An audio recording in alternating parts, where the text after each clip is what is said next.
Baka hindi na ako ulit padala ng Red Chef kapag sinabi ko to, pero bahala na. So ito yung 20cm pan nila from the 5-in-1 set na cookware, yung detachable yung handle. And as you can see, medyo visible na rin talaga yung pagkaitim niya sa gitna. For full disclosure guys, free sample ko tong na-receive. For a while, ayun lang yung gamit ko, and then after ilang months ata, pinadalahan ulit nila ako ng pan, which is hindi siya kasama dun sa set na parang affordable.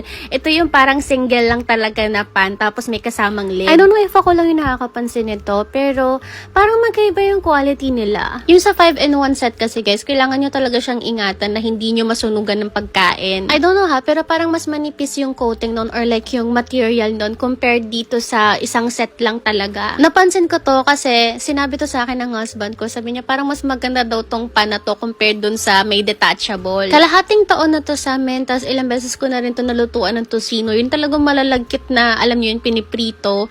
Pero hindi talaga siya, hindi nasisira yung coating niya. So I guess kung meron ka namang extra budget or kaya mo pa naman maghintay and mag-ipon muna, siguro ganito na lang yung bilhin mo.